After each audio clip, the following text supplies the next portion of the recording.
Good evening and welcome to what promises to be a historical conversation. And I welcome you to Saint Anselm College, which, like the rest of New Hampshire every few years, is happy and honored and delighted to become an outdoor, active, vital, colorful classroom in American civil politics, which begins with vigorous debate and ends ultimately in the inauguration of a United States president. Without chalkboards, without walls, and without an exam, we are given a privilege to participate in this process and learn as we go. A special welcome to those of you from outside of the state, and especially members of the media who have the chore for the next week of trying to determine what is it that New Hampshire voters are thinking and what is the New Hampshire mindset. I would just offer a couple suggestions. One is to know that the most famous New Hampshire Yankee during the past century was born in California, was named after a Confederate general, and is buried in Vermont. That, of course, is Robert Frost, who wrote a long poem which nobody reads called New Hampshire. And in it, Frost says that New Hampshire, just specimens, is all New Hampshire has. One of everything, as in a showcase, which naturally she doesn't care to sell. And tonight we have 5 specimens. Political, historical specimens with nothing to sell. Unlike other people who have graced this room and this campus during the past year, they have nothing to sell. They help us tonight as citizens of the state, as citizens of the country, to look inward at the process and their role in the process that they've played anecdotally and more officially over the years. So from the eldest statesman to the newest, I'll introduce our specimens and then turn this over to our host. The youngest person to ever be elected governor in the state of New Hampshire did so and finished out his term before I was born, and that is Governor Hugh Gregg.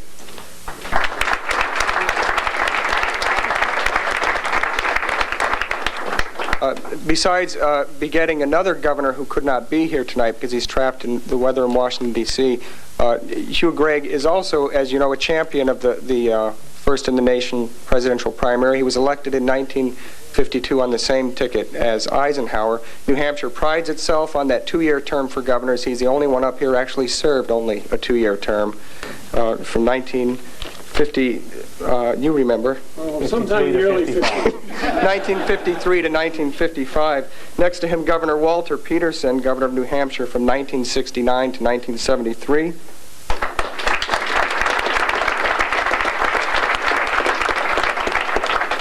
Governor Jeanne Sununu, governor of New Hampshire from 1983 to 1989.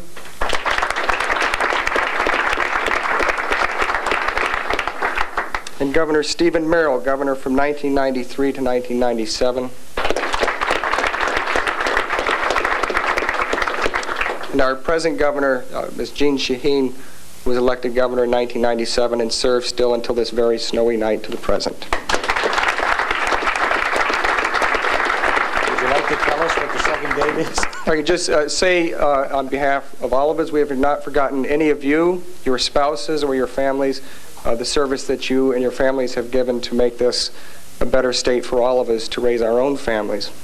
The host of tonight's program is also the engineer and the genius behind it, and that is the least perhaps recognizable figure at the end, and that is Mr. William Gardner, who is the Secretary of State of New Hampshire, who has been the Secretary of State of New Hampshire for 24 years, longer than anyone's been the Secretary of State of any state in this country. It is due to his tenacity that we have retained our status as the first in the nation primary, and it is due to his tenacity, energy, and goodwill that this event tonight has been able to take place. So I turn it over to Bill Gardner.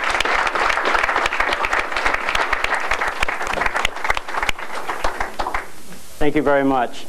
I'd first like to recognize 2 of the first ladies who are here, who are with us, Kay Gregg and Nancy Sununu and Dorothy Peterson. The first ladies in New Hampshire have done an awful lot over the years to make New Hampshire a better place to live and a better place to raise a family. And they do that all during the time that their husbands served as governor. And I just want to say we haven't forgotten you and what you've done for the state. Thank you for joining us.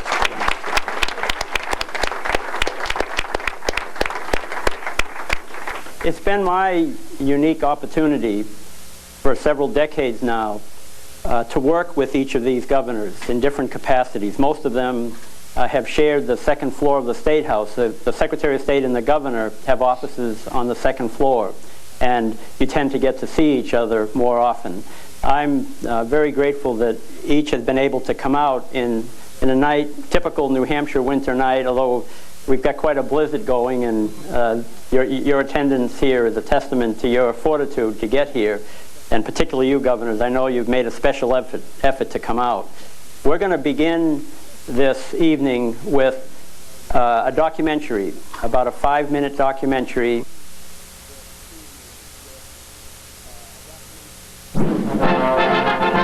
The primary elections in New Hampshire for delegates to the Democratic and Republican national conventions find candidates and campaign managers pulling no punches.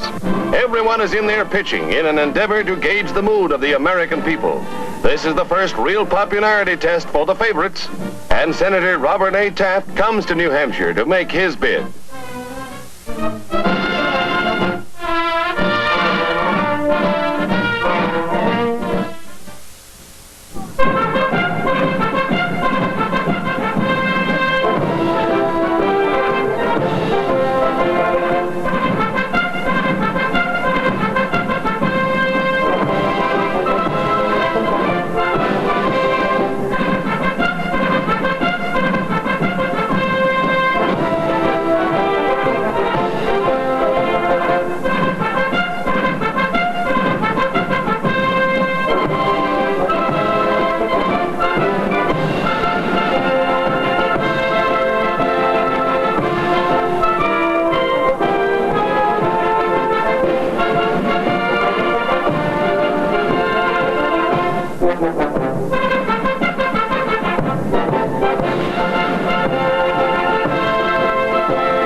Each of the governors on the stage has chaired at least one presidential campaign in New Hampshire, and several have chaired 2 or 3 campaigns in the past. So you have an incredible amount of history and knowledge here about the New Hampshire primary and what it's all about.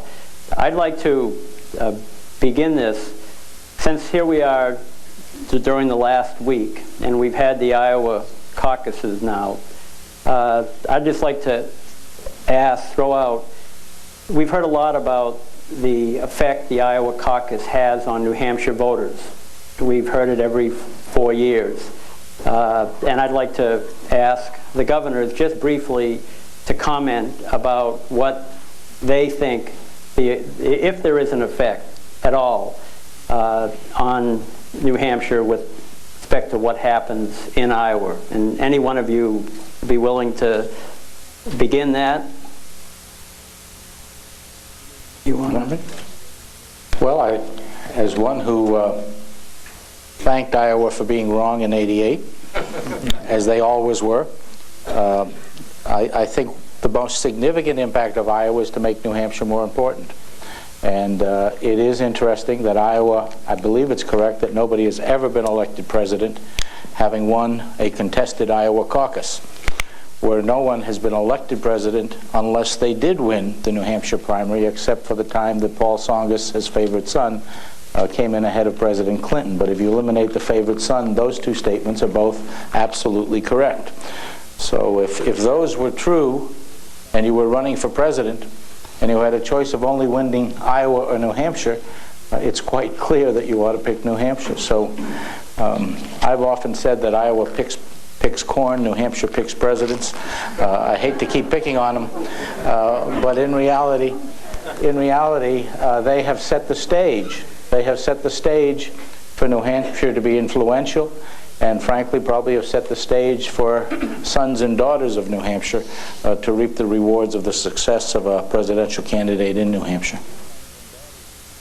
I actually think it depends upon not just what happens in Iowa, but also how candidates are positioned in New Hampshire to take advantage of Iowa.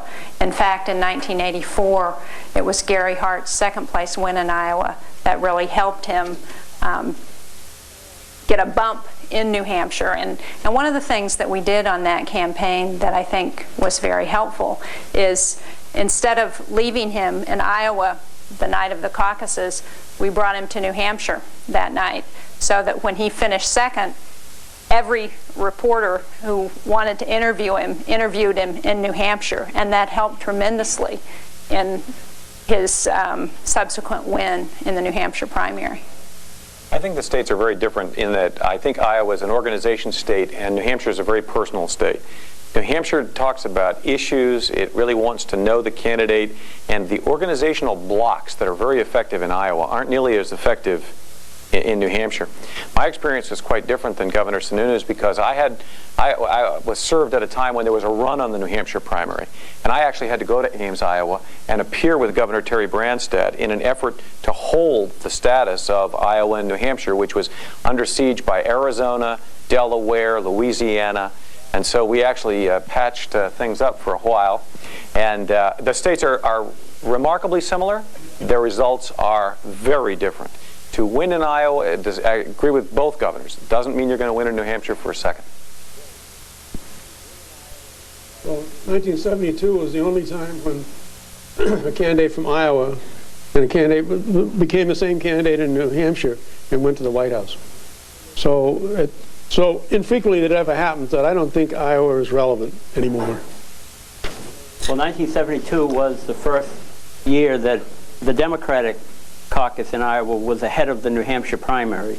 And then in 1976, both parties in Iowa went ahead of the New Hampshire primary. And in '72, it was an incumbent president that had to win both Iowa and New Hampshire in order to succeed. Well, Carter actually won both Iowa and New Hampshire in '76. Well, there's a question about uncommitted, that actually uncommitted, he as far as he got the most votes of a person, but that's the distinction that a little distinction. Bill, I think Governor Sununu should be commended not only for his statement about picking corn versus picking politicians, but he's the one that came up with the slogan, always first, always right. And we should never forget that New Hampshire is the only state. There are 13 other states that have been in these primaries during the time that we've been at it. And we're the only state that's got a perfect record, except for the 1 year, excusable aberration, when our favorite son, Senator Tsongas, ran against a company that we never heard of, Arkansas, or President Clinton. So in deference to him, we elected him. Okay. We're going to have a few clips showing a few of these governors back when they were governor and their role in the primary. We'll show the first clip of Governor Peterson and then ask Governor Peterson just to relate a little bit what was going on at the time.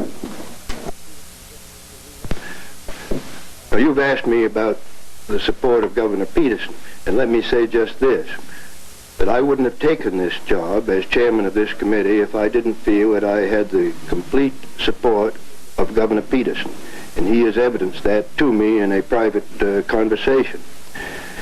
And I think it should also be made clear that Governor Peterson has supported President Nixon throughout the last 3 years. He's made many statements in behalf of the president's policies, and I have never detected any indication that Governor Peterson is not a very firm and strong supporter of President Nixon. That particular scene showed Governor Peterson greeting one of President Nixon's opponents in New Hampshire. And Governor, would you want to relate a little bit what I'm not sure anybody would recognize me in that clip. I had so much more hair in those days. 1972, right? That's right. You do the math. Yeah, that's very simply. Herb Klein came up to see Bill Loeb a few days before, never teched with me.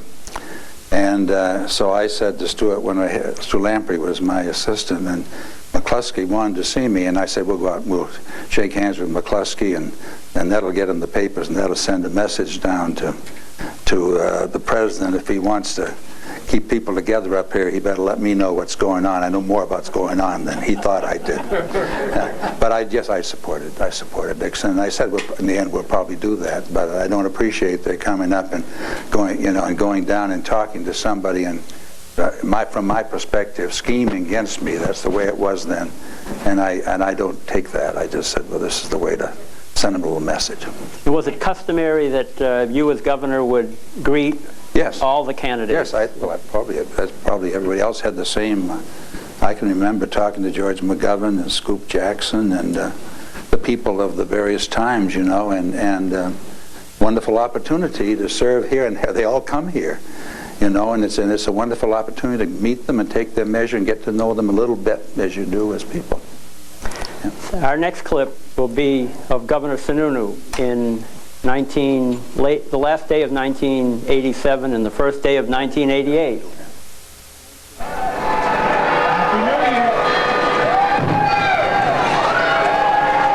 The bells of St. Paul's Church you can hear behind us. Governor Sununu did not get to say what he wanted to, but he kissed his wife and family. There they go. 1988.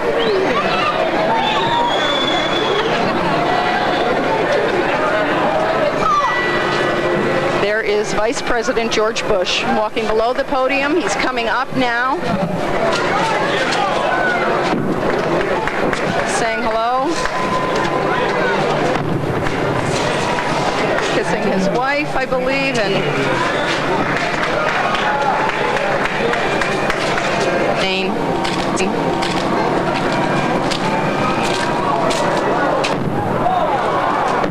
We have quite a colorful display up above Eagles. It doesn't come through on that, but that was a cold night. You want me to give it a context? We had a theory in the 88 campaign that even though Vice President Bush was vice president at the time, that he really had to come up and connect one-on-one. And that campaign started off with a great event put on at the Gregg's farm, where I've never seen so many people so packed into a single event as they were there. And we had this idea of constantly bringing the vice president up to greet as many people in concentrated events like that as possible. That was New Year's Eve in Concord. It was first night in Concord. And we had just taken over one of the furniture stores on Main Street, moved all the furniture out, put a living room setting in there, and started giving out hot chocolates and having people come in and have their hands shaken by the President and Vice President Mrs. Bush, and get a chance to say hello to them. And we took Polaroid pictures of everybody. And it's part of the theory that if you have a picture of yourself and the Vice President on the mantle, you'll work awfully hard to make it a picture of yourself and the President. And so that night, he shook, I think, about 3,300 hands, we estimated.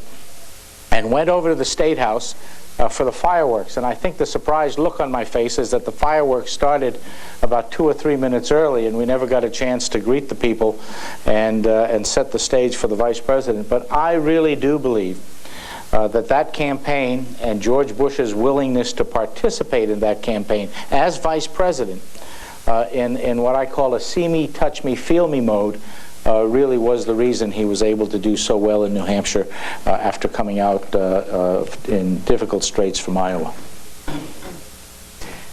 Okay, now we're going to have a clip of Governor Steve Merrill in late 1991.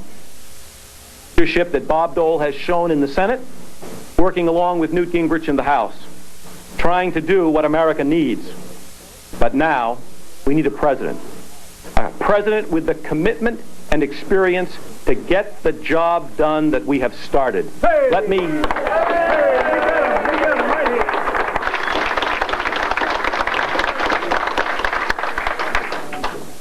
That's why I'm pleased that Steve has accepted my invitation to become general chairman of my campaign for president. It's going to be a full-time job.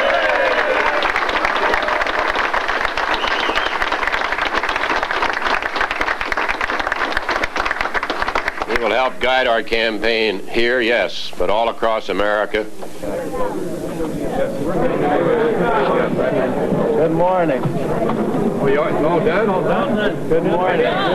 Hold on. Sure you're filling out right? Hold on. It didn't take long. Oh, it's a great ticket. This is a story that's really never been told before. When I married Heather, I said I was never going to have children and never going to run for public office. So we didn't do real well by either of those. On the morning of the vote that you just saw in 95, would have been 96, 92, doesn't, believe me, it doesn't matter. Bob Dole, who gets up very early in the morning in order to dress himself with his very serious war injury, was a half an hour early. And so we arrived at the house to pick up Heather and baby Ian a half an hour early. And I went in, and she was seated on the floor of the living room in her housecoat with a towel wrapped around her hair, and she was dressing the baby who had the flu. And I said, Mr. and Mrs. Dole are in the car in the driveway, and they'd like us to go and vote together. And the remarkable woman she is, she said, fine. She ran upstairs, she got dressed, we came down, we went out. When we came out from that vote that you saw, the national media was so intense that they knocked my little boy and I so that we were going to fall down on the sidewalk outside of Ward 1 in Manchester, and one of the state troopers grabbed me and held me up. And for about a year, when Ian saw the national media on television, he would say, look, Daddy, there's the bad people again. Just a year? You didn't coach him on that. I didn't coach him on that, I promise. Now we're going to take a look at retail-style campaigning in New Hampshire, and we'll take a look at another clip that has Governor Shaheen before she was governor. See, I think New Hampshire is still the grassroots state. It's still a state where you can't just run $200,000 worth of Boston television ads and still win. You've got to have the organization behind you. And then advertising and the media is important, but it's not enough. And that's different from the position of other candidates. It's the strongest acid rain bill. As president, I intend to get it passed. What do you tell them in Ohio? The same thing. You mean that? Yes. Okay. When you're in Ohio, I'll be watching you. I want to hear you say that. All right. I will. If you do, I might vote for you. Personal campaigning in New Hampshire was now a necessity for anyone aspiring to be president. I have no idea where that event with Hart took place because I probably wasn't there, because I figured once the campaign got going that it was more important for me to be in the headquarters running the campaign than to be out with carry hard as he was running for president. But I can tell you that one of the things that we figured in that campaign is that in order to do well in New Hampshire, we had to present Hart as the alternative to Mondale. There were a lot of candidates in that race. I can't remember, about 5 or 6, as I recall, when it started off. And it was hard to distinguish between them. And so what we had to do is we figured if we had the best campaign organization on the ground and we could position Hart as the alternative to Mondale, which the Iowa caucuses really helped us do, then we could win New Hampshire. We often get asked during the presidential campaign, particularly by out-of-staters, is it really true that New Hampshire has this grassroots style campaigning? Is it really true that a lot of New Hampshire voters actually get to meet a presidential candidate or attend a function? And some people from out of state question whether it's really true or not. And I'd like to have the governors each maybe comment a little bit about their own personal experience with campaigns, whether from their perception it is true or not, whether from their own first-hand involvement in the campaigns it's true. I think without a doubt it's true. And one of the things that's impressed me this primary season has been the number of people that I've talked to who have been here from out of state who have commented on that, have commented on the fact that all of the candidates who are running for president, Republican and Democrat, have had hundreds of people who have turned out for their events, and that the voters are very well informed, that they're, it's the old story about, yes, the candidate who they're supporting, and they say, well, I don't know, I've only met him twice. It's that story, and that really is true. And, we sort of take it for granted, but it struck me listening to people who have come in from out of state that we really do have something special that goes on here, and it gets reinforced every time we have another primary. Maybe we can go down the line. My story is very similar. One of the states that was putting New Hampshire under siege was Arizona. Again, if you look at the states, we believe a lot of the same things. We are somewhat similar in a number of respects. Lamar Alexander, who was one of the nicest people to run for president in recent years, told me when he ran in '96, he had $15 million. He said, I would never have run in Arizona because they, as similar as they may be on the surface, we have one basic media market. Arizona has 7 media markets. And he said, I would have used up all my money in Arizona. I couldn't have campaigned anywhere else unless I won. I have to come to a state like New Hampshire where retail politics matters. This is a grassroots state. I think it's absolutely true that in the presidential primary in New Hampshire, any citizen who wants to shake hands and talk face-to-face with any presidential candidate can do it as often as they wish. Not once, but as often as you wish. You may have to drive 2 towns away to do it, but there is absolutely no question in my mind that you will shake hands and ask them a question and and have the opportunity to talk one-on-one if you really want to do that. You can't make that statement anywhere else in America. Second point, and it's a slightly longer answer, and I apologize, but I want to make this point because I think it's important for people to understand why New Hampshire is so different and why I think New Hampshire has to remain number 1. This is a state in which the people govern themselves more than any other state in America. This is a state in which the distance between the governor and the people in the street is the shortest.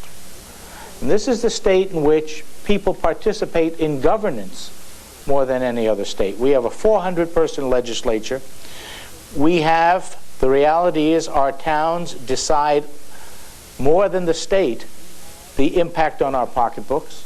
That means that every board of selectmen and every school board and every budget committee and every planning board has a real impact, and therefore the people that serve in those offices run into serious constituents at the supermarket every day. And so I like to say with only slight exaggeration that this is a state where in every household one of the spouses has run for office, or else their neighbor on the left or on their right has run for office, and they can tell the difference between making a claim on a campaign trail and having to fulfill a commitment in office. That's what's different about this state. And people interact in politics on a daily basis in a way that nowhere else in America does that happen. And when I try to explain this to people as I travel around the country, they don't even understand what I am saying in terms of how close the governor is to the people in the streets and in the supermarkets and the malls in this state. That is why it's so different, and that's why face-to-face campaigning is not only an opportunity in New Hampshire, but as Governor Shaheen said, a requirement in New Hampshire, because people expect it. I think that this particular, we're talking really about the importance of retail politics, I think. My own view is close to what John said, but a little different. I think that we were beginning to lose that in recent presidential primaries, and we've gotten it back with a vengeance, I think, this time.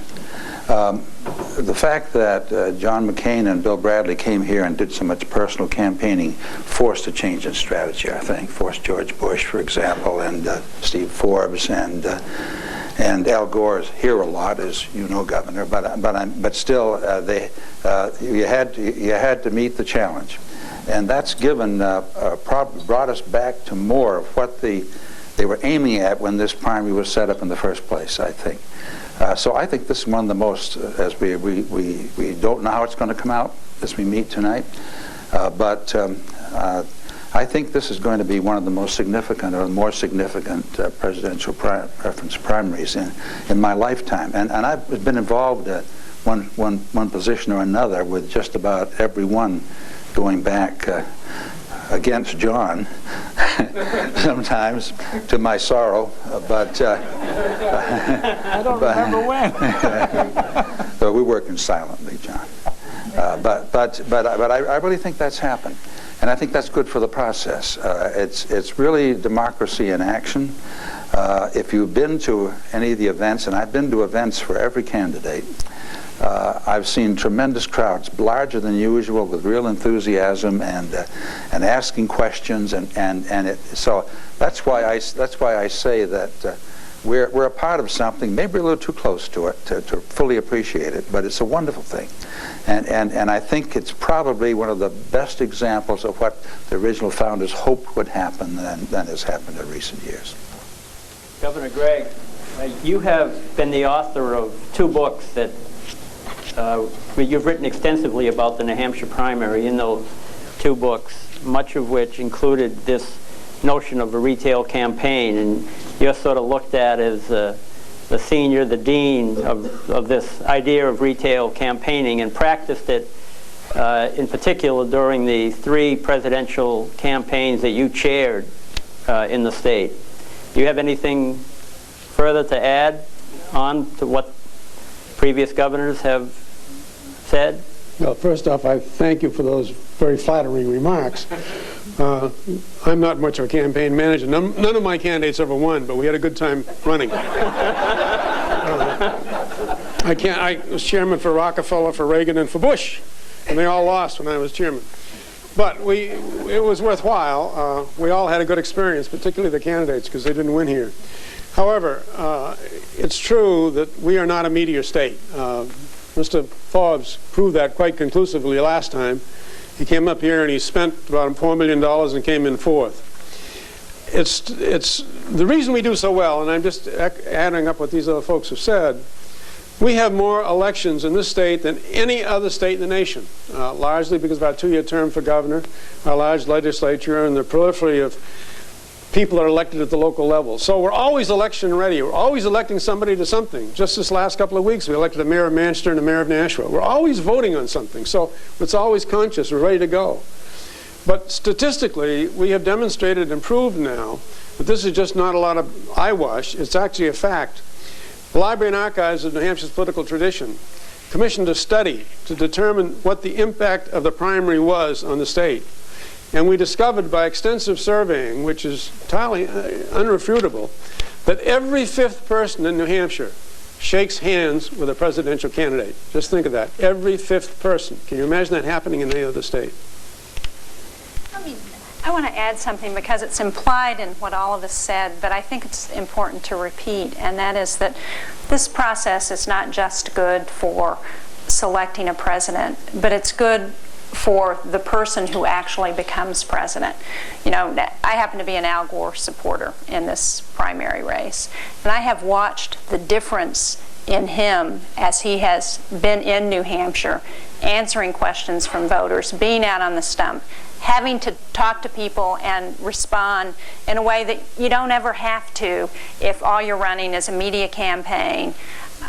It makes a huge difference in the person who then goes on to become president. And win or lose the New Hampshire primary, they've gone through this process and it has an impact on them. I hope they can pick up the John McCain. Since we're dropping names. I'm having trouble reading it from here. That's why I thought I should say.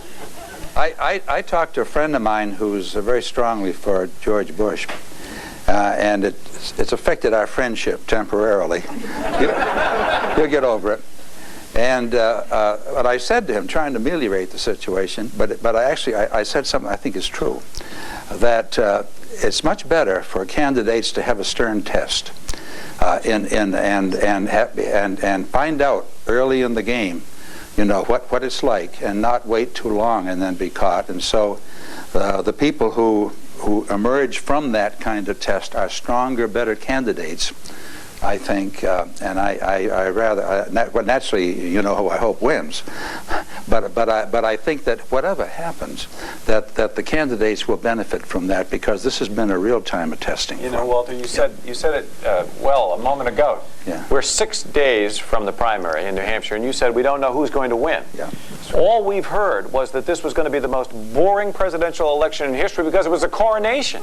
Yeah. I mean, we know there isn't going to be any fun in it. There isn't going to be any excitement in it. The point is, Governor Shaheen made it well, too.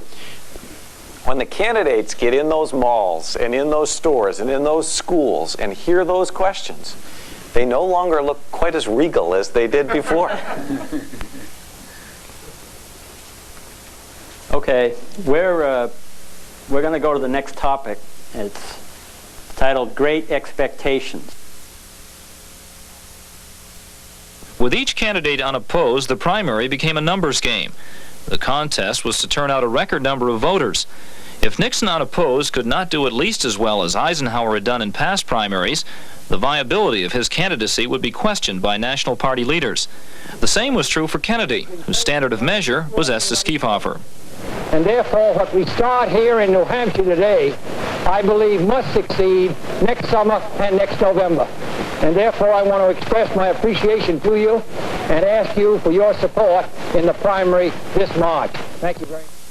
Well, that looked like he was speaking this afternoon or this evening. There's always been this debate about the expectations, whether how important it is that a candidate is perceived as the underdog or someone who is in a position almost being impossible to get elected, because the end result, if it's different than what most people expect, changes the dynamics completely. And so you often hear about that during the campaign, and candidates often try to underdog each other, argue why he or she is the underdog. And we're going to, you can see from that clip, that goes back 40 years ago. They were talking about that when John Kennedy was running here and Richard Nixon. So it's nothing new. It's been part of the fabric of the New Hampshire primary for a long time. And I'd ask the governors to either comment in particular about some of the campaigns that they were involved in and how their candidate tried to play that expectation game and bring it up to this primary that we have a week to go.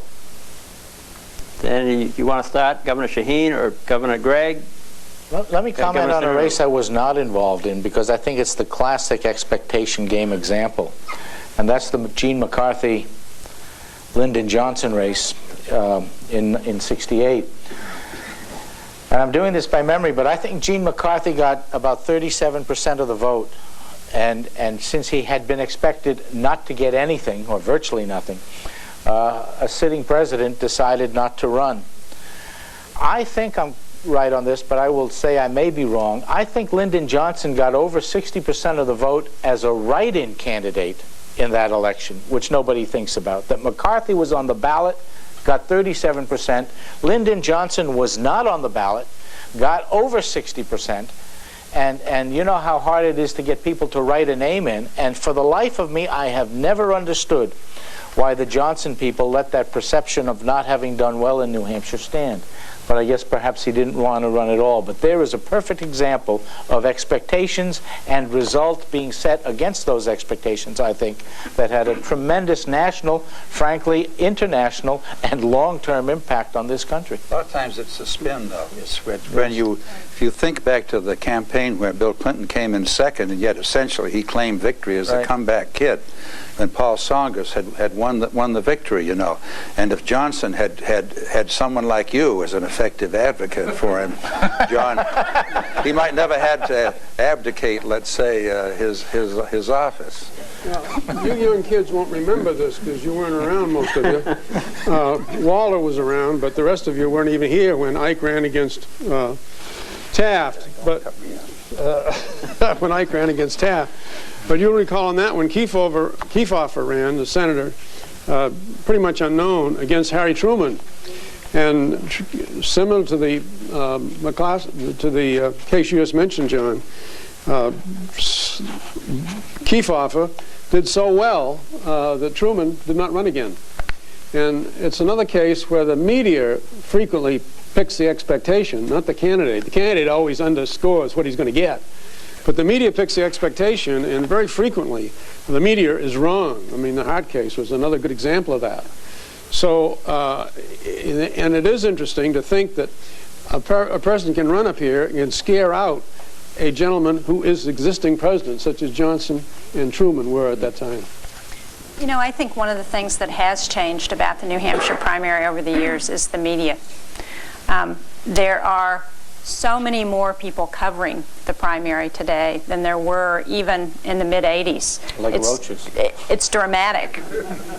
And, you know, one of the things that's kind of funny is that after the debates that have been happening, each campaign has allowed so many people, supporters in, to do spin control with all of the media. But I think it'll be interesting to see what happens. I think one of the things that also is going on is because there is so much more direct coverage of events, because there's C-SPAN and, you know, the opportunity for voters to actually not just have to rely on newspapers or commentators' coverage of what goes on, but they can see it directly.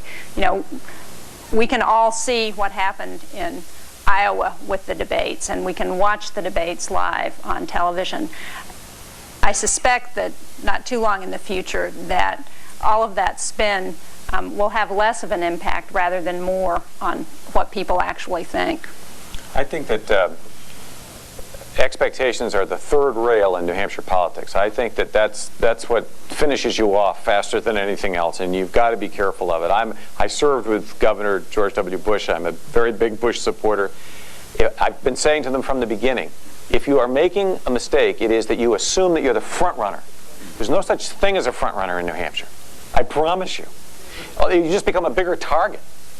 You have got to assume that anything can happen and run every day as though you're behind, because then you will connect with those voters who, as we've spoken about, vote all the time. They're very savvy. They don't think a lot of themselves necessarily. They're not puffed up about themselves. They're puffed up about the New Hampshire primary. They take presidential politics very seriously, and the best way to beat somebody is to pull the expectations up.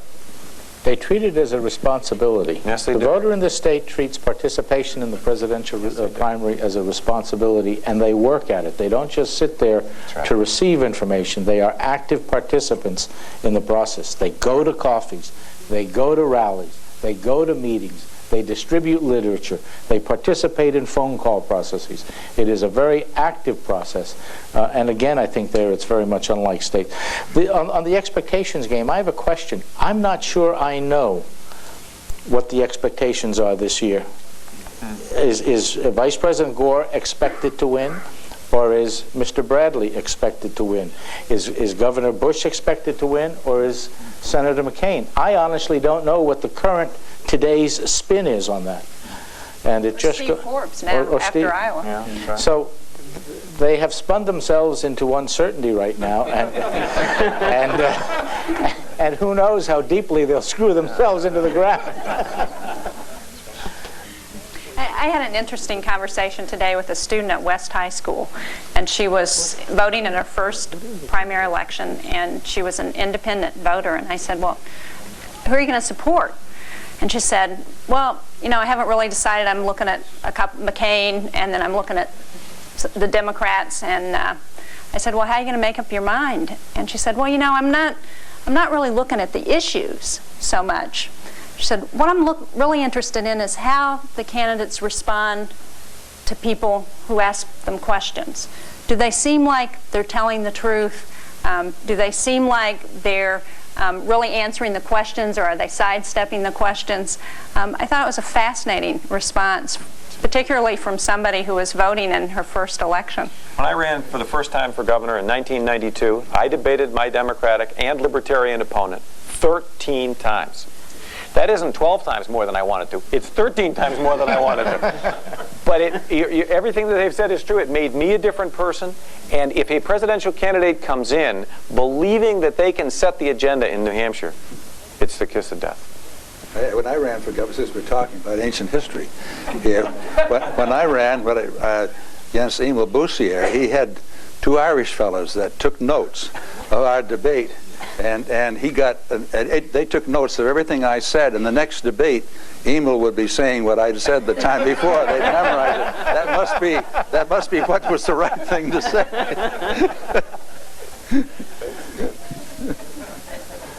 Well, we're going to go from expectations to the unexpected, what we call defining moments in the primary.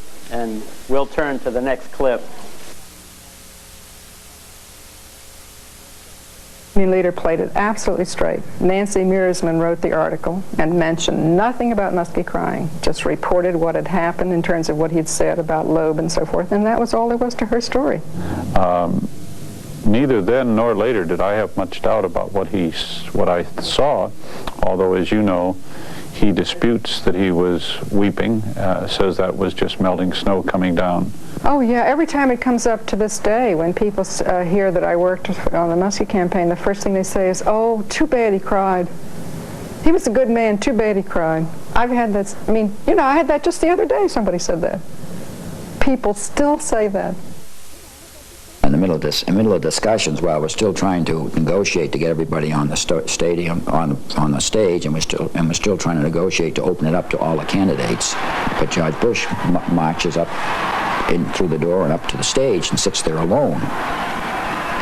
That's my memory, and then there's sort of a pause, and people are wondering, I think, and no one quite knows what's going to happen next. Is Ronald Reagan going to go up on that stage or not? Are the other candidates going to go up on that stage or not?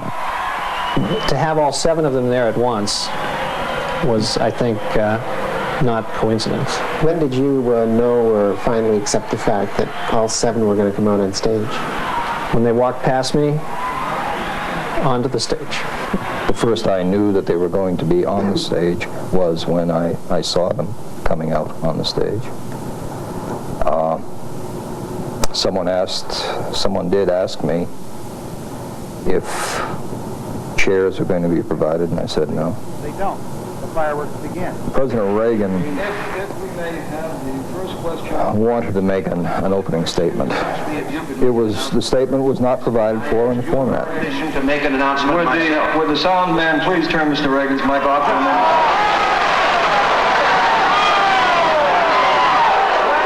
Is this on?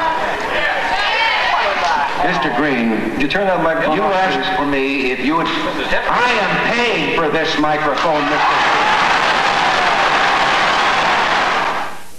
I think that Governor Gregg would probably be the best person, since he was intimately involved in that, to talk a little bit about well, that. The truth was never told about that story, and it's sort of too bad, because George Bush is a thorough gentleman, and we'd all agree with that. And yet I was Mr. Reagan's chairman, I was Mr. Bush's chairman, he was a gentleman also. But that night, he let his acting abilities overshadow his courtesies. That's exactly what happened. Mr. Breen, whose name was really Breen but not Green, had made a deal with the Telegraph that there'd be a one-on-one debate between Mr. Bush and Mr. Reagan, and that was what it was going to be, just the two of them, nobody else. And without telling the Bush people what Mr. Reagan was doing, he invited the other 6 candidates who were in that race to come to the event, brought them up on the platform, stood behind Mr. Reagan, and Reagan said, "I want these people to speak." And Mr. Bush, who had agreed to the terms of the arrangement, sat there like a bump on the log. I mean, he was a guest, so he did not dispute this. But the moderator, Mr. Breen, was so upset by it that he told Mr. Reagan he's going to turn off his microphone. And Mr. Reagan, being an actor and being able to jump on the moment, made history by saying, "I paid for this microphone, Mr. Green," and in fact he had paid for it. The Reagan people wanted the debate, so they paid for it, and that's what happened. But the story has been twisted so much that it made Mr. Bush look like he was the bad bunny, and really he wasn't. He was being a gentleman. He was behaving himself. And Mr. Reagan went beyond what I thought was a proper position for him to take under those circumstances. I was managing Howard Baker's campaign in that, and I actually talked to Ronald Reagan that morning, trying to get him to intercede so that all the candidates would get to speak. And he put me off on one of his subordinates, which was fine. That's just one little anecdote in history. But my advice to Howard Baker don't go. Don't show up for that meeting. And if you look at that snapshot, if you run it again, you'll see Howard Baker is a short man lined up with taller people, just like a lineup of people, almost like in a, you know. That's the story of my life, Walter. Yeah. You know how to deal with that. Yeah, that's the reality, and you have to learn how to deal with that. And you don't put yourself in a lineup. You wait, and I was in Keene. We had 800 people waiting for him in Keene, who went home because they didn't want to talk to surrogates, and it was a downer, and we probably lost 2 or 3 points. Now that wouldn't have changed the result of that election. Ronald Reagan was going to win that election, there's no doubt about that. But the significance of it was this: that if they had followed the advice of the people in the Baker campaign in the last 2 weeks, the people on the scene, and not the so-called smart people, intelligent managers from Washington, George Bush might not have finished second in that race. They took a poll of who was the first choice and who was the second choice of the voters, and the first choice was Ronald Reagan, and the second choice was Howard Baker in that campaign. That was the hidden part of the hidden dynamics, and so I've always felt that sort of changed history a little bit right there. Not necessarily for the bad, but just it did change history. Governor Peterson, do you think that incident changed the result of the New Hampshire primary? It certainly had an impact. No, it didn't change it. But I'm interested in who took that poll. Of any poll that Baker was even going to be close. This is news to me. As a matter of fact, Pete, now that I remember it, didn't you? It was one of the leading news organizations. And you've heard of exit polling. Yes, so I have. You're not naive. You know that it goes on. Because they hadn't voted. No, they asked them that time an interesting question: who was your second choice? And the second choice was Baker. The majority of the people chose Baker as their second choice. Well, that's not what Bob Dole They don't get to vote for two. Yeah. You only get to vote for one. Bob Dole told me that night that he was number 2. And he was on the platform also. Do you remember? That's right. But you know, that raises an interesting issue about the New Hampshire primary, and that is the traditional tension between the people who are running the campaign out of Washington or wherever the national operation is, and the people who are on the ground in New Hampshire. And my experience, and I think if you'd listen to what people are saying up here, is that when the people on the ground in New Hampshire have been the people who have been listened to at critical times, the candidate has done better, or the campaign has done better. Can I tell you that that's a perfect lead into my defining moment with Bob Dole in '96. A consummate gentleman, but a legislator, fought like a legislator. The issue was welfare. He kept saying, when they'd ask him, what are you going to do about welfare as president? He'd say, I know exactly what you mean. We're one vote short in the subcommittee. If we can move it out of the subcommittee, we'll move it into the committee. So I got him in the van one day, and I said, that's it. You're not going to do that anymore. You've got to relate to people. You've got to prove that you're going to make results with welfare. We're changing welfare here. You've got to get on the cutting edge. I gave him my best speech. He said, you watch me. We stopped in Pittsfield. He went in, got the question from a woman. She said, what are you going to do about welfare? He said, I know what you're asking about. You want to know if I'm going to get results in Washington. I am. We're going to get a bill through. We're going to do just what Governor Merrill's done here. We're going to get people back to work. Now listen, is it going to be just the way you want the bill? No. We're going to have to make deals? Of course we are.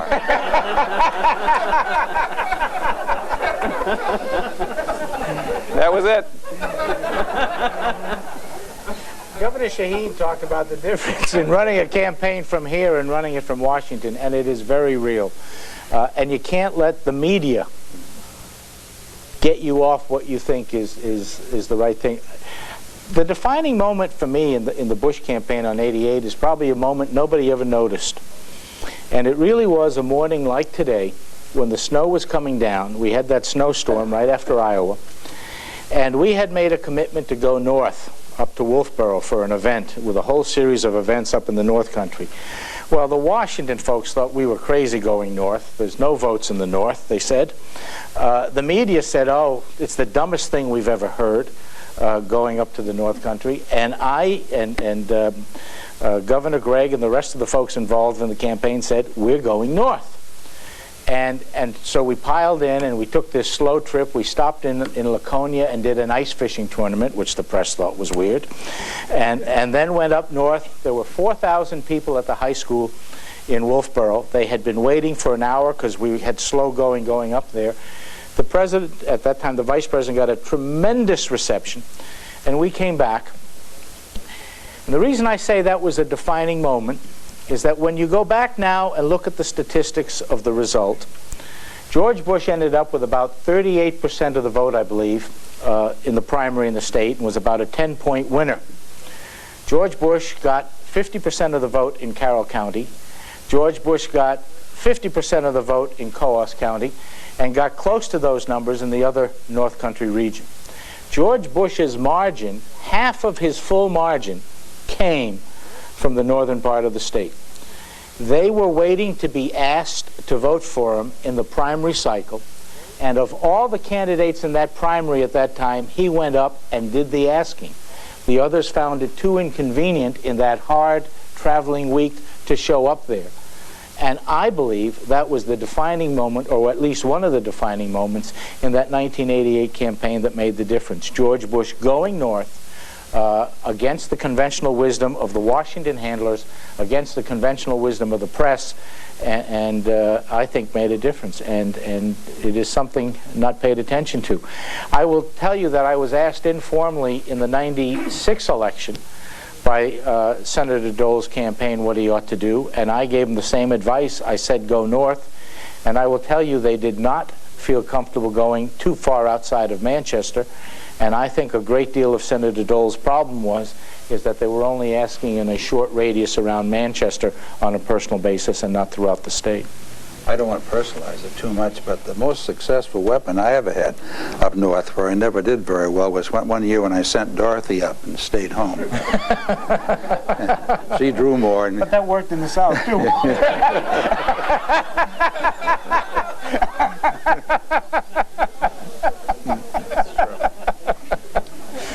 To pick up on that, John, one of the things that we did with Gary Hart in 1984 was to send him to Berlin right before the primary. And it just happened they were having this great outdoor event picking up on our timber heritage.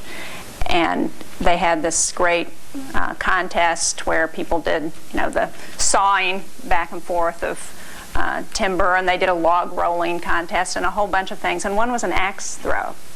And Gary Hart in his, plaid shirt and blue jeans participated in the axe throw, and he got a bullseye. And that axe throw bullseye made every network news and ran the whole weekend before the election. And if this sounds bucolic to you from another state, you got to understand something. Heather and I were at a dinner in Los Angeles, and we talked with a woman that had been a financial contributor to the Republican Party for 25 years and had never met anybody she'd ever voted for.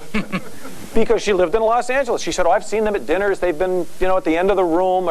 But she didn't even want to go up after a certain point because she felt that wasn't her role. Her role was to be a functionary, just a number, just a cipher. In New Hampshire, you are a big deal. And if you ask somebody for their vote, it's a real personal commitment.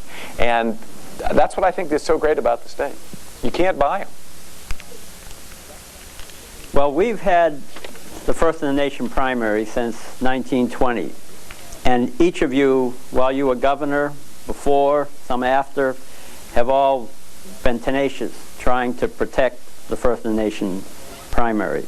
Governor Peterson, you were governor when you actually signed the bill that changed our town meeting tradition. Over 2 centuries, changed the date of our town meeting because our primary coincided with town meeting. And each of you have done something similar to try to preserve this. And a few years after you left as governor, Jim Splain, the state representative, authored legislation that would make New Hampshire first in the nation. And we know how important it is to us. But a question for all of you would be, how do you feel that the New Hampshire primary, the experience here, has been better for our American democracy? Well, before anybody answers that, I think somebody in this panel should say a word about Bill Gardner, and I'll do it for the panel. We would not have this primary today if it were not for Bill Gardner. He is the savior, the guardian of what we have here in New Hampshire, and we can be everlastingly grateful to him. I know because I had the pleasure of, he's currently, or was just resigned, just worked out his term, the chairman of the National Secretaries of State. As sort of a trade organization, all the secretaries belong to it, and the secretaries in most states, while are really responsible for the operation and the administration of the primaries in their states. And those gentlemen elected Bill, who's the longest-serving Secretary of State in the nation, and he's been elected 12 times by a Republican legislature. He's a no good Democrat, and that's quite a tribute in itself. But Bill is always one step ahead of the media when it comes to preserving this primary. And he does it beautifully, and the media love him for it. And I think all of us should give a good round of applause to Bill Gardner.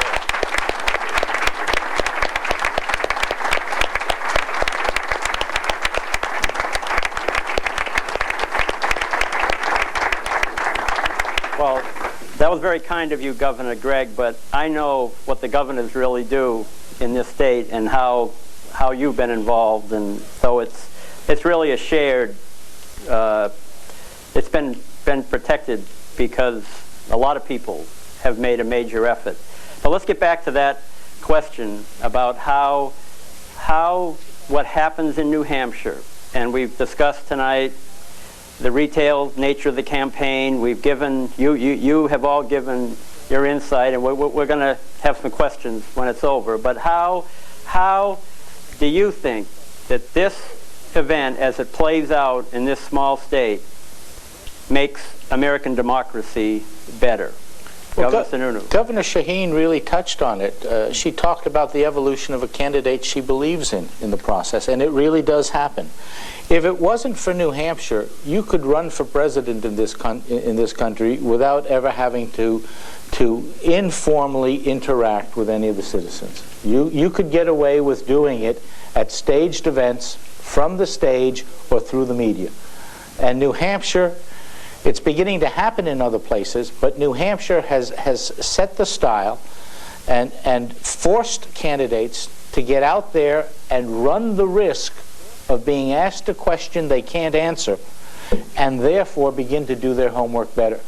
And a candidate that does its homework, his or her homework better, ends up being not only a better candidate, but when elected, a better president. The other thing that I think New Hampshire has done is that they have allowed candidates to run without a lot of money. And without the New Hampshire primary, money would have been the dominating force for much, much longer than anyone can imagine. And so on those two aspects, I think this country is better off for all the New Hampshire primaries it's had, and it ought to be smart enough to keep the New Hampshire primary exactly as it is, because it really is a service to the nation, not just a service to the state. Absolutely. Does anyone else, if anyone else wish to? I think you said it very well, frankly. What it's you a told time. me to say, Walter. Well, you did well with what you actually embellished it a little bit, John. Since I was Governor Sununu's lawyer, I'll do an amendment, a friendly amendment. The key to it for me are the people that don't win. The non-establishment candidates, the insurgent candidates, who you never hear of by the time it's over because they've lost in the early stages. You say, well, what difference do they make? They help frame those issues. She doesn't want Al Gore to be driven too far to the left. I don't want George W. Bush to be driven too far to the right. Who's going to do that? It's those other candidates that are going to do it. They're going to put your candidate in a position where they need to connect. And only in a state like New Hampshire. And by the way, well, what's so different about any other small state? We've been doing this since 1912. We've been doing it first since 1920. It is not easy to run a primary and to run it well. And I agree with Governor Gregg and all the other governors. Bill Gardner is a master at it. But this state does care about it, and it gives those insurgent, anti-establishment, non-establishment candidates a chance to really say some things that a lot of people in New Hampshire and other states want to hear. You'd never hear that, as Governor Sununu says, if money was the driving force. They'd never talk about anything controversial. I just want to say, let's not forget the opportunity that we give to other people, the lesser known, the so-called fringe candidates. New Hampshire is the only state that gives them that opportunity. Back in 92, 94, we had 65 people on our ballot. In 96 or 98, whatever it was, the last one, we had 45. This time we've got 30. Everybody's taught that they can be President of the United States. That's something you learn in grammar school. But you can't be President of the United States if you don't get the nomination of a party. You have to go through that exercise. New Hampshire is the one place where anybody can come in and have an opportunity to become President of the United States. All I got to do is have $1,000, meet the federal requirements, and people come here to do that. They may have a message. They may have a message that's off the wall, but they have a message and they've had a chance. And that's an opportunity that only New Hampshire extends to the people of this country. Well, it's been... And wait, one other thing. Pardon me. Okay. Tomorrow at 2 o'clock, for the first time in the history of the primary and the history of the nation, we're going to have a debate among the fringe candidates at the Concord, the New Hampshire Historical Society up on Park Street. And I think you'll find it very entertaining, because some of our fringe candidates are very entertaining and colorful. Okay.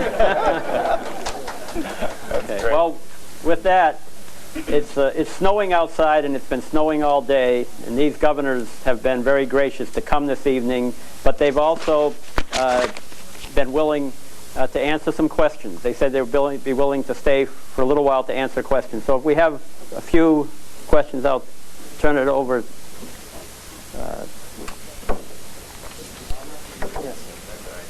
Thank you very much. I just want to welcome to Goffstown. We appreciate it very much. Representative Emerson, a representative from this town, Goffstown. My question is, how do you feel the polls? My wife can poll. She keeps track 17 times in the last 2 months, I think it is. Of course, she never tells the same story twice. But the point is, how do you think the polls that we get on the phone almost hourly affects the campaigns?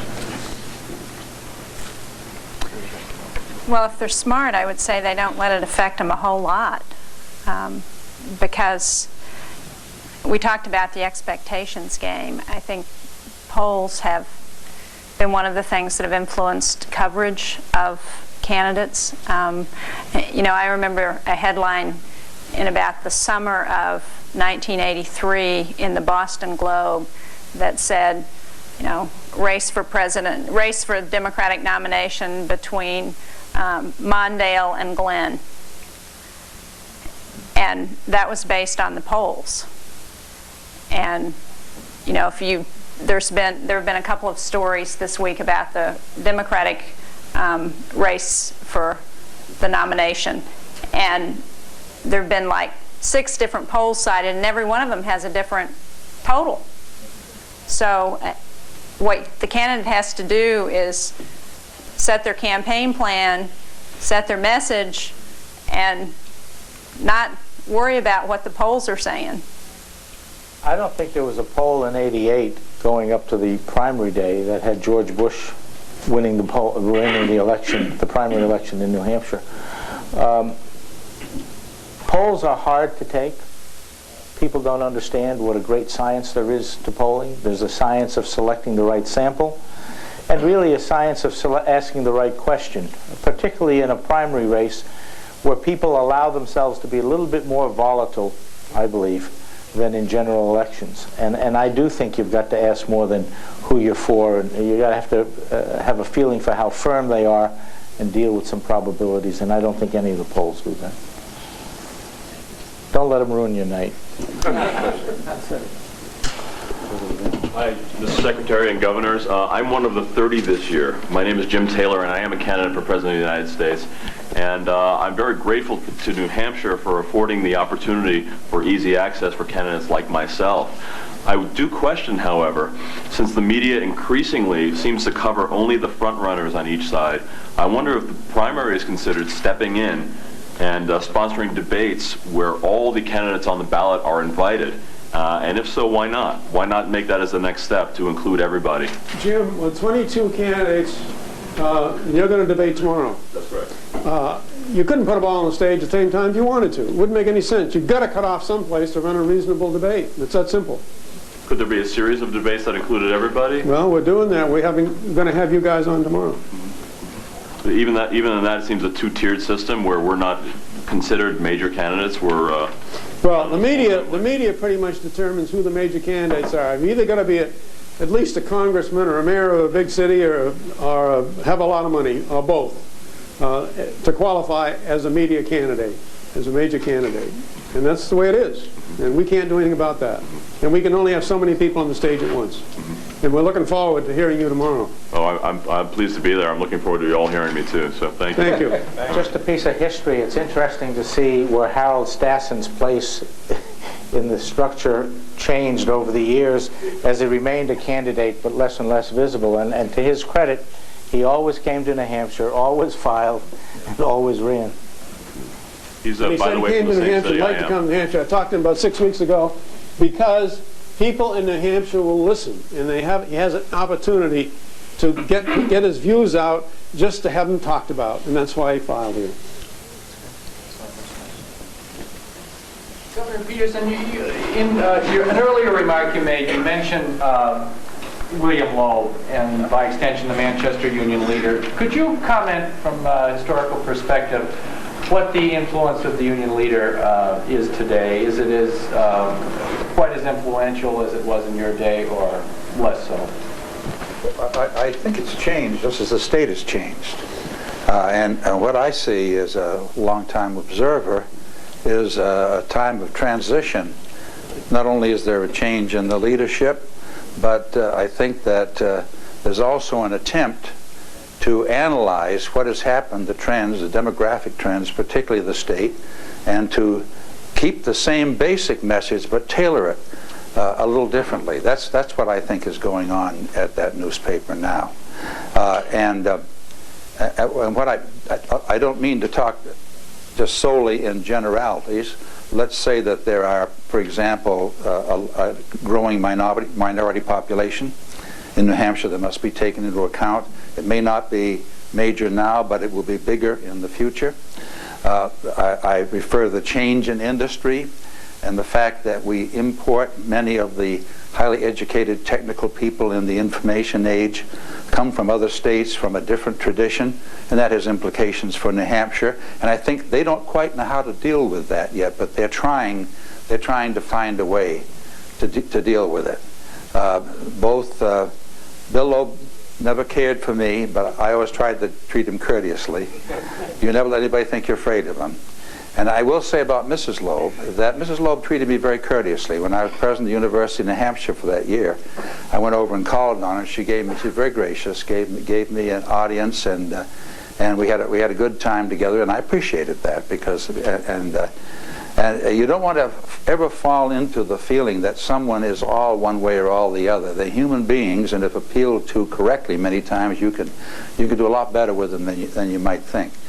And so I think there's opportunities and some change in the offing? Yeah, I think slight, but underline it, there's still a certain basic philosophy that they got to try to find to tailor a little different way. But don't underestimate the fact that in the last presidential primary, there is no way Pat Buchanan would have won without the Union leader. Absolutely no way. 95% of his votes were brought by the Union leader. So a lot of people underestimate their capacity to influence. They don't always have the same internal intensity in every election. They get more excited about some elections than others. They save their bullets for the ones they really care about. But last time they cared a lot. There was a very close personal relationship between Mrs. Loeb and Pat Buchanan, and they went all out. And they made a difference. I have a feeling that even though they've endorsed Steve Forbes in this election, I haven't seen the same intensity in the paper. And they may just be saving themselves for the next one or the next one or the next one where they think they'll feel strongly about it. I think people underestimate the capacity of that paper to set an agenda and to make a difference. And you know, sometimes I agree with where they've gone and sometimes I don't. They certainly did a job on the president I served in '92, and I wasn't happy with what happened there, but there are, I think it's very clear that they are still as strong an influence in a slightly different way, as Walter said, as they've ever been. Yeah, I have a question about an argument that's made against you touched on a lot of things here, most of them, but there's an argument that I think Governor Peterson just mentioned for a second that hasn't really been touched on before in this, and that's always that people bring up the unrepresentedness of the New Hampshire population in comparison to the population of the United States as a whole. I was just wondering if any of you could answer that. I think there's going to be a lot more people voting in this primary than in relation to the population of the state, for example, than voted yesterday in Iowa. I mean, there's much more representative. People have misjudged New Hampshire by a mile, in my view.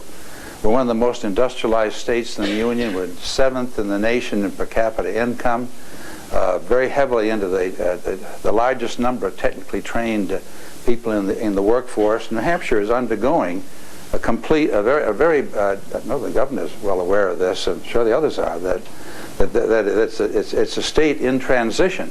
And I think that the media misjudges that sometimes. Think of it as a largely rural state. There are rural sections of New Hampshire, but there are other sections that are as modern as today. And I certainly agree with Governor Peterson, but I think the relevance of the New Hampshire primary is not because we're a state that's demographically representative of the rest of the country. The reason the primary is so important is because of the kinds of things we've been talking about. It is that grassroots opportunity for candidates to get out and really engage with voters that doesn't exist anywhere else in the country. You know, they say that democracy is probably a sad choice for a governance until you look at the alternatives. And the same is true about New Hampshire. I've listened to them and I get hot under the collar about it. Where would you go? Would you go to New Jersey? That's not a large state. How about New Jersey? Well, you'd have to be rich. You'd have to be an establishment candidate. Well, how about California? Let's go to the west. Let's go to the south. I mentioned Arizona with 7 media markets. It's easy to say New Hampshire isn't representative until you try to find the first in the nation primary state that would be representative. And then, well, wait a minute, that's too much labor, or that's not enough labor. The point is, we've been doing it well for almost a century now. And we have done it with a commitment, not to ourselves, but to the candidates. And I think that that's why New Hampshire has picked so many winners and will continue to do so, and why the people care about it so much. we certainly have been under a microscope. But if you look at a number of different categories, average age, average income, average family size, average education, there may not be any state that really represents the country as a whole. But having been under that microscope, candidates have said, well, we're taciturn, we're undemonstrative. One candidate, Gene McCarthy, said that when he thought of people in New Hampshire, he thought of a suit of long underwear frozen on a clothesline. And so we've had our share of those descriptions and comments over the years, but when you start comparing, then it becomes something different. And Florida was the state back in 1972 that had adopted legislation putting its primary on the same day as ours. And a lot of legislators in Florida at the time said, if we have the primary the same day as New Hampshire, where do you think the candidates would rather be in December, January, and February? Would they rather be up there or down here? And so we may get some of the attention that New Hampshire would get. But it didn't work out. We were willing to do what we had to keep it. And when you look at Florida, is Florida representative of the country? The average age is considerably higher than the average age for the country. And if you go from state to state, you'll find something about that state. And in our state, we're not representative when it comes to minority population, but we are representative in a lot of other categories. I'll wager you that if you took a poll around the country and you look for the state in which greater percentage of people in that state knew who, for example, their congressman is, I guarantee you New Hampshire would come out on top, which tells me that they are not average. Absolutely correct, they are not average. They're exceptional in their commitment to the process, and I'd rather have the process count on somebody that was exceptional than average.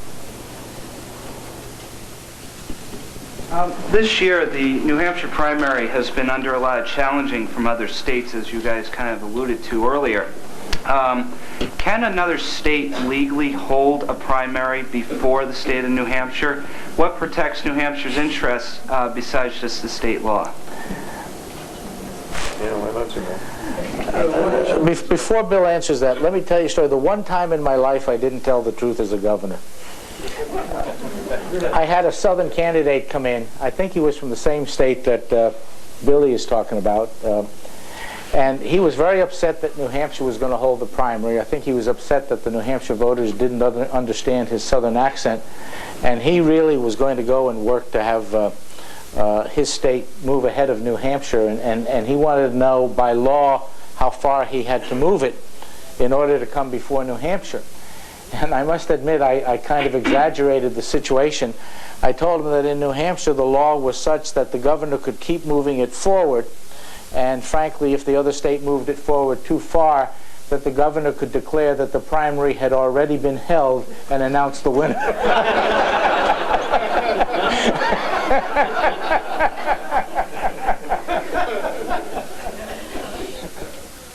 We have certainly gone to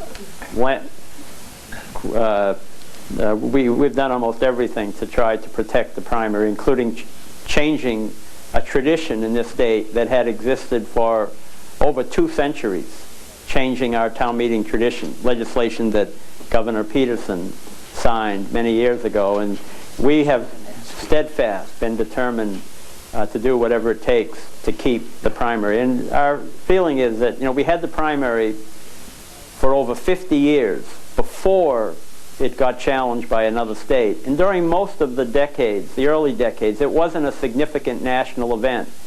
The reason we have the primary is simply because the people of New Hampshire wanted to make the decision.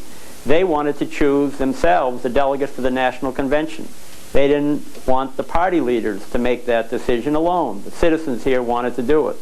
And so from 1916 on, any person in New Hampshire who wanted to run as a delegate to the National Convention could go into the Secretary of State's office, fill out the paperwork necessary, and have his or her name on the ballot. And next to the name of the presidential candidate that person was supporting, whether it be Franklin Roosevelt or Herbert Hoover or Alfred E. Smith. And then all the citizens could choose the delegates. It was never intended to be first. It wasn't planned that way. the sponsor of the bill back in 1913 when he died in 1941. There wasn't even any mention that he was the sponsor of the bill because no one thought anything of it. It became popular in the 1950s because of television. When more and more households had television, people around the country could see it. And then all of a sudden, it became more and more popular. And you know, by the late 1960s, there were only 15 states in the country that had primaries. Most of the states had caucuses. And then all of a sudden, as it became more and more popular, and then some other states, they started saying, well, this isn't fair. Why does one state have this great opportunity? And our comeback has been, well, you know, this happened a long, long time ago. We didn't plan it. We didn't take it from any other state. We wouldn't be first today because our first primary wasn't first, but it was just that the state that went ahead of us by a week decided to move its primary from the first Tuesday of March back to May, and the state that went the same day as us in 1916 decided to get rid of the primary altogether and go back to a caucus. So we got the primary in 1920 by default, by luck. We didn't ask for it, it just happened. And then for all those years we had it, and it wasn't a national event, but it was our event. It was for the people of New Hampshire. They wanted to make the decision, and they were willing to pay for it. That's why it's different from Iowa, because Iowa, the parties run it. The state has nothing to do with it. Here, it's a free, open, accessible election that you can vote in private. You can vote by absentee. It's fairly conducted. It's always been done that way. And we were determined, once we had it, and had it all that time, that we wanted to protect it. And we understand the concerns in other states. You know, you always stand from where you sit. You might think that it's not fair that one state goes first all these times. Well, it's maybe not fair that A is the first letter of the alphabet, or Sunday's the first day of the week, or January's the first month. But it was something that was decided a long time ago, before any of us alive today can remember. And for the reasons that all the governors have explained, why we feel proud and why it's so important to us, and why we think it contributes to the betterment of our democracy.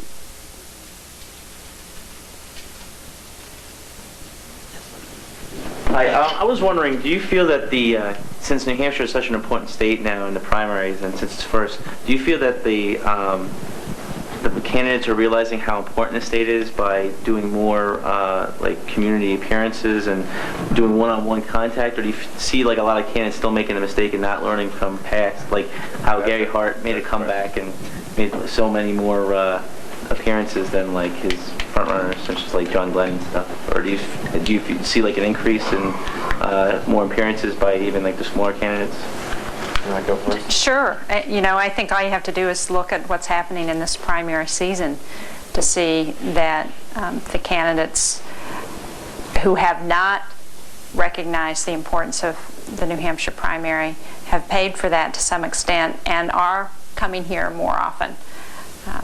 So, yeah, I think the candidate who doesn't recognize the importance of the New Hampshire primary does so at their own peril. I think the governor's right. I think it shows that politicians really do have short memories, because each campaign says, well, I know that happened that way in New Hampshire the last time, but we're a different campaign, we're a different candidate, we have different issues, and you can win once here and not do it a second time 4 years later. Our memory must be as short as people say. The wonderful excitement of New Hampshire is everybody makes the same mistakes over and over again up here. I had forgotten what you said about memory, but it's true. I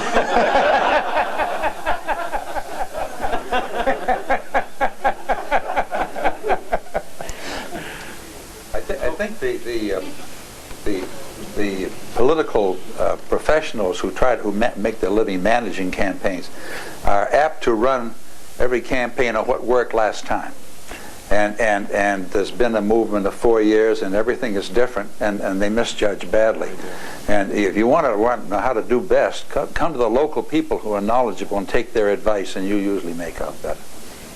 You know, I get this question a lot from reporters who come up and say, well, what really makes a difference in New Hampshire? You know, what is it that works here? And my standard response is that the only conventional wisdom about the New Hampshire primary is that there is no conventional wisdom, but it's always different, every one for every candidate.